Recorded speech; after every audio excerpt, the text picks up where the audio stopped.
क्या हाल चाल गाइस, कैसे हो आप सब। मेरा नाम आफरीन अस्मत है एंड वेलकम है आप सबका आफरीन अस्मत यूट्यूब चैनल पे। जैसा कि आप सब ऑलरेडी समझ चुके हो कि आज एक बहुत ही इंपॉर्टेंट सेशन है आप सबके लिए, जो कि है एक 10 मिनट शो, जो कि टोटली बेस्ड है ये इंटरिम बजट वर्ल्ड के ऊपर। जानते हैं रिसेंटली निर्मला सीतारमन जी ने अपना 6th बजट अनाउंस किया है, लेकिन ये छठा बजट जो है बजट से डिफरेंट है। क्यों?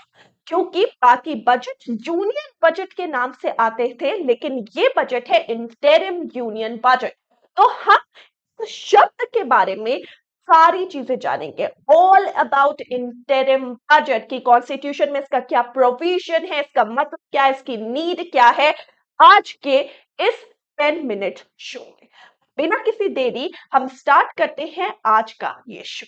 चलिए स्टार्ट करते हैं। सबसे पहले जो मैंने आपको ये बताया बैकग्राउंड न्यूज क्या है कि हमारे फाइनेंस मिनिस्टर निर्मला सीतारमन जी ने अभी रिसेंटली इंटरिम यूनियन बजट 2024-25 के लिए में प्रेजेंट किया है। ये उनका छठवां बजट है, लेकिन ये डिफरेंट है बाकी सारे बजट से बिकॉज ये एक इंटरिम बजट है। नीड क्या है इंटरिम बजट की, इस बारे में बात करते हैं। बैकग्राउंड क्या है, तो आर्टिकल 112 के अकॉर्डिंग, जैसा कि ऑलरेडी मैं आपको बजट में पढ़ाती हूं कि आर्टिकल 112 के अकॉर्डिंग हमने एक एनुअल फाइनेंशियल स्टेटमेंट जो है दोनों हाउसेस ऑफ पार्लियामेंट के सामने लेट करनी होती है, प्रेजेंट करनी होती है, उनके सामने समक्ष रखना पड़ता है। ये एनुअल फाइनेंशियल स्टेटमेंट है क्या, what is this word mean? तो ये मैं आपको ऑलरेडी बता चुकी हूं कि एनुअल फाइनेंशियल स्टेटमेंट जो है वो सरकार के इनकम, एक्सपेक्ट एक्सपेंडिचर की एक स्टेटमेंट होती है एक स्पेसिफिक फाइनेंशियल ईयर के लिए। यानी जो एक वित्तीय वर्ष है, इस वित्तीय वर्ष में सरकार के द्वारा कहां कहां से इनकम जनरेटेड करी जाएगी, कहां कहां से इनकम है, और जो इनकम सरकार के पास है उस इनकम को सरकार कहां कहां किस किस तरीके से खर्चा करेगा, ये होता है एनुअल फाइनेंशियल स्टेटमेंट, जो कि आर्टिकल 112 के अकॉर्डिंग दोनों हाउस ऑफ पार्लियामेंट के सामने प्रेजेंट करना पड़ता है, समक्ष रखना पड़ता है। आगे बात करते हैं। The Senate seeks both houses approval to withdraw the necessary fund from the Consolidated Fund of India। भाई जो केंद्र भारत है, या फिर अगर हम बात करते हैं जो हमारी सेंट्रल गवर्नमेंट है, ये परमिशन लेती है दोनों हाउसेस से, ताकि वो जो भी नेसेसरी फंड है वो इंडिया के कंसोलिडेटेड फंड ऑफ इंडिया से विड्रॉ कर सके। यानी हमें जो भी खर्चा करना है, हमें जिस फंड की नीड है, हमें जो भी खर्चा है, खर्चों का एक स्टेटमेंट पहले हमने सामने रखा दोनों हाउसेस ऑफ पार्लियामेंट पे, फिर सरकार परमिशन लेनी पड़ती है कि भाई ये हमारे खर्चे हैं और नेसेसरी फंड है वो इंडिया के हम कंसोलिडेटेड फंड ऑफ इंडिया से क्या करेंगे, विदड्रॉ करेंगे। इसकी परमिशन दोनों हाउसेस से लेनी पड़ती है केंद्र सरकार को। Hence, this statement has to be passed by both houses, और इसीलिए इस स्टेटमेंट को दोनों हाउसेस ऑफ पार्लियामेंट के द्वारा जो है आप कह सकते हो पास किया जाना चाहिए, या फिर इनका जो विविधीकरण है या फिर इसको जो समक्ष रखना पड़ता है वो हमें दोनों हाउसेस ऑफ पार्लियामेंट के सामने रखना पड़ता है। लेकिन इलेक्शन ईयर, जैसा कि आप सब जानते हो इस साल इलेक्शन है, सेंटर के इलेक्शन है, एक इलेक्शन ईयर है ये साल। इलेक्शन ईयर में गवर्नमेंट जो है कभी भी अपना फुल बजट प्रेजेंट नहीं कर सकती है। इन एन इलेक्शन ईयर जो भी इनकम्पिटेंट गवर्नमेंट है या फिर जो भी अभी मौजूदा सरकार है वो फुल बजट प्रेजेंट नहीं कर सकती, क्योंकि जाहिर सी बात है कि अभी जब इलेक्शन हो जाएगा उसका जो भी रिजल्ट है, मान लो कोई दूसरी सरकार आती है तो बजट में चेंजेस होते हैं, ना बजट नया बजट आ जाता है, तो इसके लिए क्योंकि देयर आर मेनी चेंजेस जो कि हो सकते हैं एक इलेक्शन ईयर में, पोल के बाद बजट में, और इसीलिए सरकार कभी भी जो मौजूदा सरकार है एक इलेक्शन ईयर में कभी भी अपना फुल बजट जो है वो प्रेजेंट नहीं करती, और इसीलिए जरूरत होती है एक इंटरिम बजट की। किस चीज की जरूरत होती है, एक इंटरिम बजट की ना। यही तो बात है, इलेक्शन ईयर है, इंटरिम बजट की नीड है। इंटरिम बजट होता क्या है, what is this interim budget means? An interim budget, यानी एक इंटरिम बजट में जो भी हमारी finance minister currently Nirmala Sitharaman ji है, वो प्रेजेंट करती है हमारे भारत की अर्थव्यवस्था का जो भी मौजूदा स्टेट है, या फिर जो भी वर्तमान स्थिति यानी करंट जो हमारा स्टेट है ना इंडियन इकोनॉमी का, वो प्रेजेंट किया जाता है।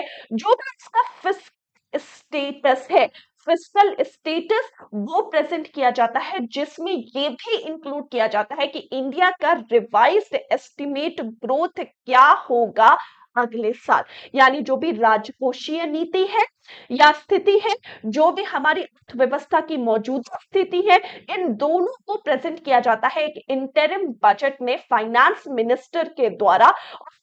ये भी बताया जाता है कि इंडिया का एक रिवाइज्ड एस्टिमेट ग्रोथ क्या होने वाला है अगले वर्ष में। यानी इंटरिम बजट जो है वो कभी भी फुल बजट नहीं होता, क्योंकि एक इलेक्शन है, तो हम जो स्टेटमेंट प्रेजेंट कर रहे हैं वो एक इंटरिम बजट कह के प्रेजेंट कर रहे हैं, क्योंकि फॉलोइंग टाइम आफ्टर द पोल उसमें बहुत सारे चेंजेस किए जा सकते हैं। He or she will also detail the government's planned and non-planned expenditure and receipts, यानी वो जो फाइनेंस मिनिस्टर है वो तरीके के रिसिप्ट और एक्सपेंडिचर जो सरकार करने वाली है उसकी भी डिटेलिंग देती है। यानी एक ऐसा नहीं है, ये एक तरीके का आप कह सकते हो एक डमी बजट है, यानी हम बता तो रहे हैं कि भाई आने वाले समय पर हमारे क्या प्लान्ड एक्सपेंडिचर है, हमारे क्या नॉन प्लान्ड एक्सपेंडिचर है, क्या हमारी प्लान्ड इनकम है, क्या हमारी नॉन प्लान्ड इनकम है, ठीक है, इंडिया की क्या एस्टिमेटेड ग्रोथ होने वाली है अगले साल। बट दिस ऑल, ये पूरे स्टेटमेंट क्योंकि एक इलेक्शन ईयर में प्रेजेंट किया जा रहा है, इसीलिए हम इसे क्या कह रहे हैं, एक इंटरिम बजट कह रहे हैं। लेकिन इंटरिम बजट में हो तो ये है कि सेंटर को डेजिस्ट करना पड़ता है। डेजिस्ट मतलब बचना चाहिए कोई भी मेजर स्कीम की अनाउंसमेंट करने से, जो एक वोटर के या एक वोटर का जो वोटिंग राइट है उससे इन्फ्लुएंस कर सके या फिर वो प्रेजेंट कर सके। इकोनॉमिक सर्वे, यानी कोई भी इकोनॉमिक सर्वे प्रेजेंट करने से जो कि वोटर को इन्फ्लुएंस कर रहा है, या फिर कोई भी एक मेजर स्कीम जो भी वोटर को इन्फ्लुएंस कर सकता है, उसको प्रेजेंट करने से इस इंटरिम बजट में बचना होता है।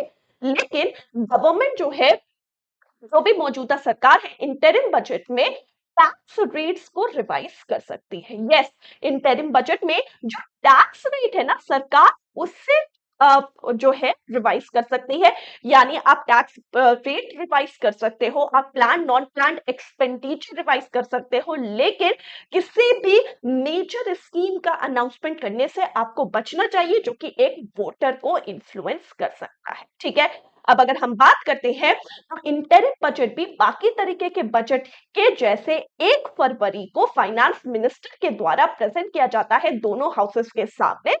ठीक है, और इसमें वोटिंग होती है, पुट टू वोट, और फिर उसके बाद इसे प्रेसिडेंशियल अप्रूवल के लिए भेजा जाता है। लाइक द यूनियन बजट यानी केंद्र बजट की तरह इंटरिम बजट पे भी डिबेट होती है लोकसभा में पास करने से पहले, और ये वैलिड होता है पूरे एंटायर ईयर में। लेकिन इसमें क्या होता है, चेंजेस होते हैं। तो this is known as interim budget. Clear है, को समझ में आ चुका है कि एक बजट और इंटरिम बजट में क्या डिफरेंस है, और क्यों इस साल हर जगह लिखा है कि this is an interim budget, because इस साल केंद्र का इलेक्शन है, और इसीलिए देयर इज अ स्टेटमेंट जो कि हम बजट से डिफरेंट रख रहे हैं। वो बजट जैसी ही होती है, लेकिन क्योंकि वो एक इलेक्शन ईयर में है और वो बाउंड है कि उसमें बहुत सारे चेंजेस हो, और इसीलिए ये बजट जो वर्ड है उससे हम यूनियन बजट के आगे सिर्फ एक वर्ड बजट ऐड कर देते हैं, that is interim union budget. क्यों, क्योंकि इसमें जो है काफी सारे चेंजेस भी होते हैं, और इसमें सरकार जो है बहुत मेजर कोई स्कीम रिप्रेजेंट नहीं कर सकती है, उससे सरकार बचती है। ठीक है, ओके, तो भाई ये था आप सबके लिए इंटरिम बजट का मतलब। आई होप कि आप सबको ये अच्छे से समझ में आ चुका है। अगर इसकी पीडीएफ जो भी आज मैंने आपको पढ़ा, इसकी पीडीएफ आपको चाहिए, आप मुझे टेलीग्राम चैनल पे फॉलो कर सकते हैं जिसका नाम है एडुकेटर आफरीन। वहां पर आप सबको ये पीडीएफ शेयर कर दी जाएगी। थैंक यू सो मच, मिलती हूँ ऐसे ही आप सबसे इंटरेस्टिंग टॉपिक में नेक्स्ट क्लास में। जब तक चैनल को बिना सब्सक्राइब करे मत जाइएगा। Please subscribe the channel and press the bell notification icon, ताकि जब भी यहाँ पर कोई भी क्लास हो तो आप सबको उसका नोटिफिकेशन मिल जाए।